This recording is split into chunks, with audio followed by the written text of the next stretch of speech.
The wind did not howl in the wasteland. It whispered, a dry, endless whisper that carried no life, only dust, bones, and the echoes of things that should have stayed forgotten. For centuries, nothing had moved here. No creature dared cross it. No ship dared fly above it.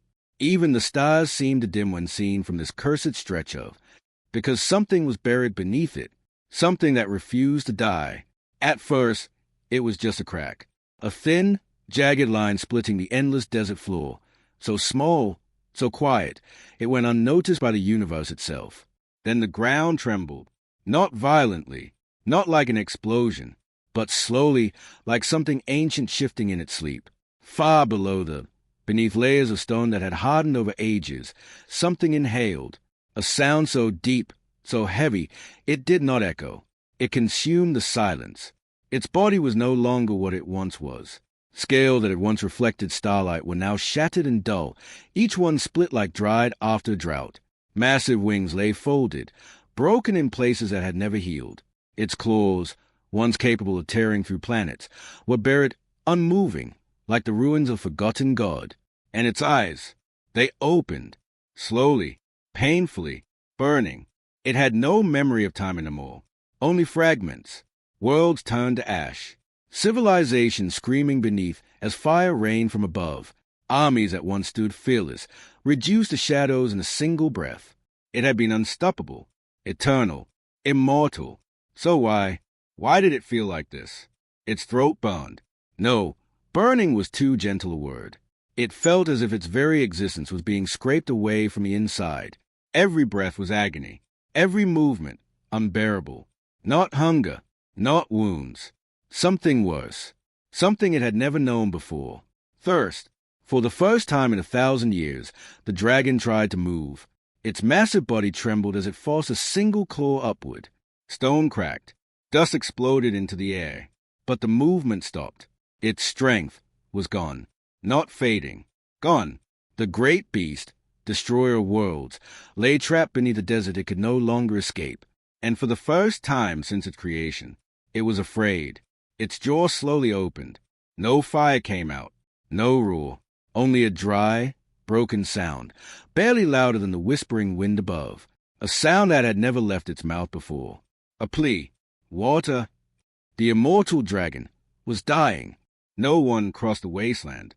That was the first rule. Not because of storms. Not because of the heat. But because of the silence. It wasn't natural. No wind truly blew there.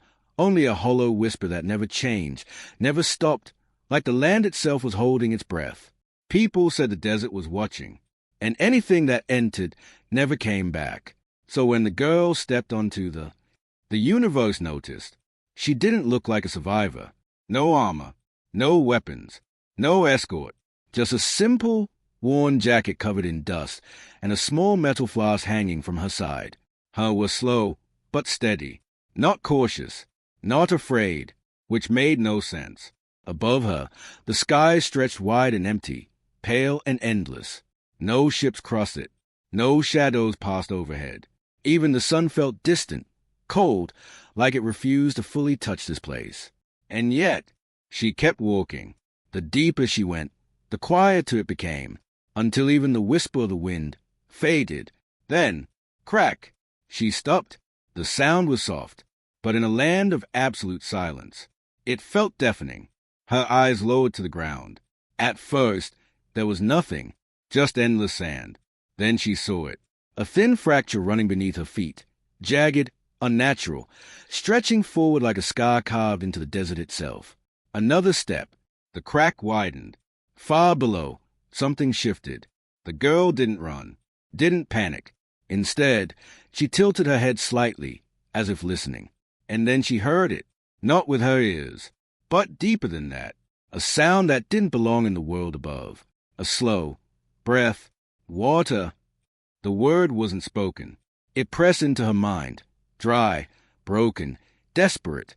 For a moment, the girl said nothing. Then her fingers slowly tightened around the small flask at her side, the only water she had. The crack beneath her feet pulsed. The sand shifted, sinking slightly, as if something beneath was trying, failing, to rise. Again, the voice came, weaker this time, fading. Water, a creature that could destroy worlds, reduced to a whisper. The girl closed her eyes for a brief second, not in fear, not in hesitation, but as if making a choice. Then she stepped forward, closer to the crack, closer to the thing buried beneath the world. "You're still alive," she murmured softly. The desert did not answer, but deep below, something heard her, and for the first time in 1,000 years, the dying dragon felt something other than pain. Hope that split open, not in an explosion, not in chaos, but slowly, unwillingly, as if the world itself was resisting what was about to rise. The crack beneath the girl's feet widened, stretching into a sky across the desert. Sand poured inward, vanishing into darkness that seemed far too deep to exist beneath something so lifeless. And from that darkness, something moved.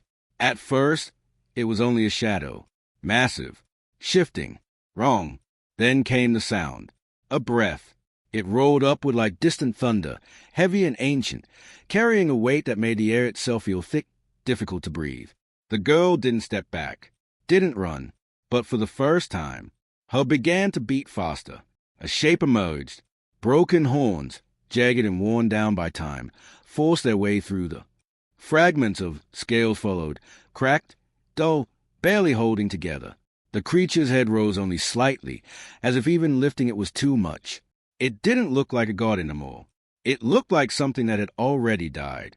Then, its eyes opened.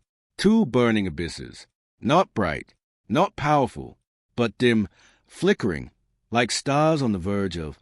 The moment those eyes locked onto the girl, the entire desert seemed to freeze. 1,000 memories surged behind that gaze. Worlds burning, skies tearing apart, civilizations erased in a single breath, power beyond imagination. And yet, none of it remained. The dragon's jaw trembled as it tried to open its mouth. The movement was slow, as if even this simple act required strength it no longer had. For a moment, nothing came out. Then, a sound, not a roar, not a command, a whisper. "You." The word dragged across the air like something broken beyond repair. The girl stood still, her eyes locked onto the creature. No fear, no awe, only quiet, understanding. "You can hear me," she said softly. The dragon didn't respond. Not immediately. Its breathing grew heavier, uneven. Each inhale sounded like it might be its last. Its body sank slightly, shifting beneath its weight as if the world itself was ready to swallow it again. For a moment, it looked away, not in anger, not in pride, but in shame, because it knew what it had to do.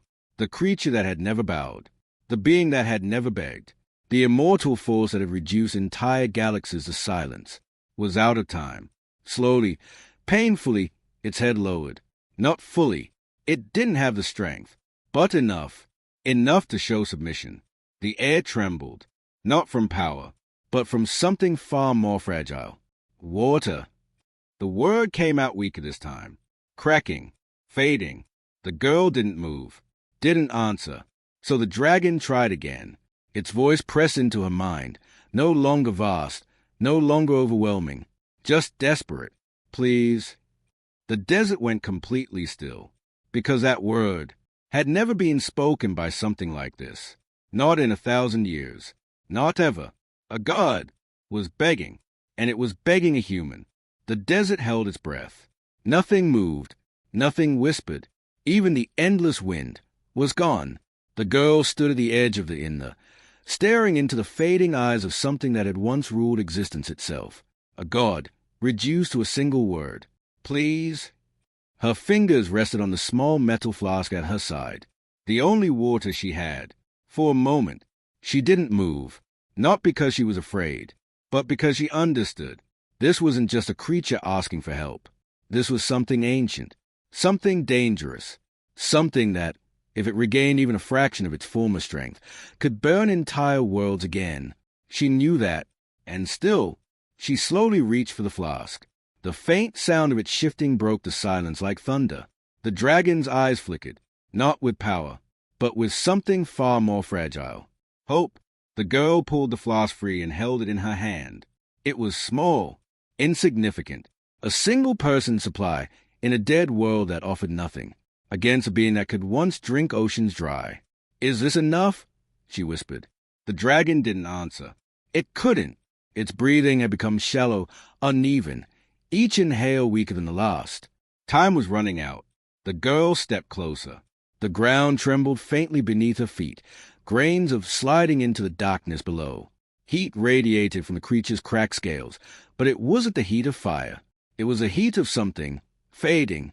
She stopped just a few steps away from its head, close enough to see the fractures across its jaws, close enough to see that its teeth, once sharper than any weapon, were worn, broken, like everything else. Slowly, she raised a flask. The dragon didn't move, didn't lunge, didn't threaten. It only watched, waiting. The girl hesitated for the smallest fraction of a second, then opened it. Click! The sound echoed, and in that moment, it felt like the entire universe was watching. She tilted the flask. A single drop fell. It moved slowly through the air, catching the pale light of the dead sky, shimmering like something far more valuable than water had any right to be. Then, it touched the dragon's tongue. Silence. Nothing happened. For 1 second. 2. 3. The girl's grip tightened. Had she been too late?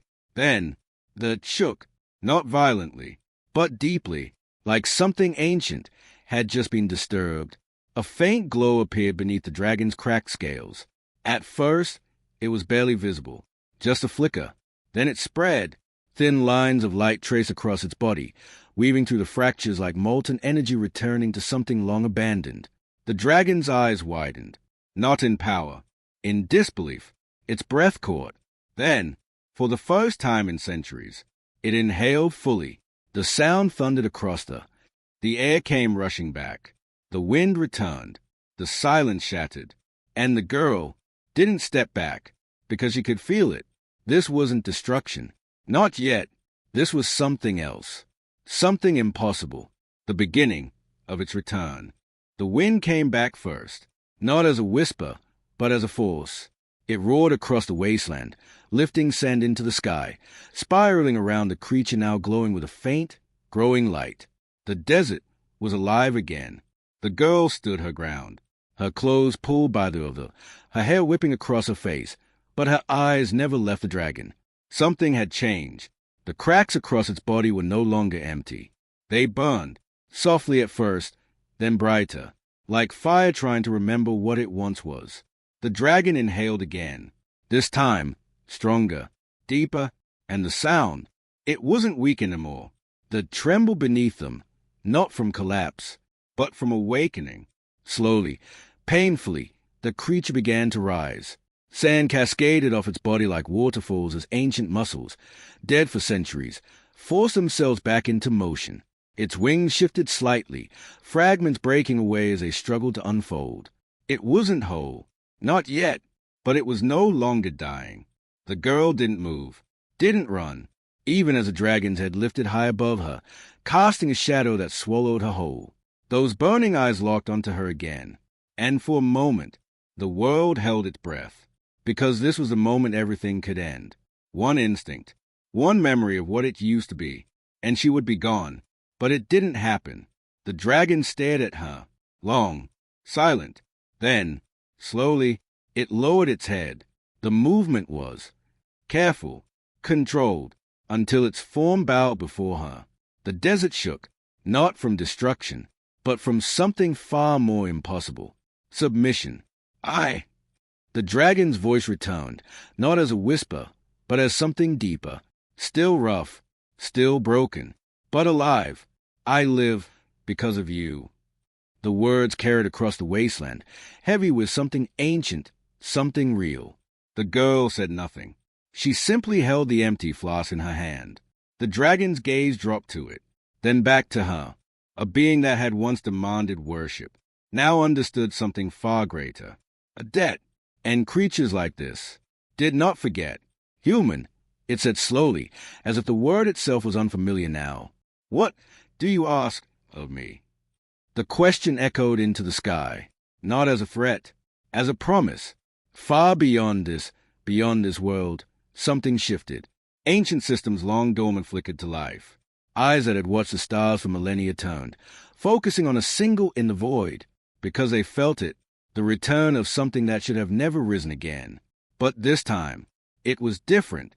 The most powerful creature to ever exist did not rise alone. It rose, bound, not by chains, but by a single, fragile act of kindness. And somewhere, deep within its burning core, a truth took shape.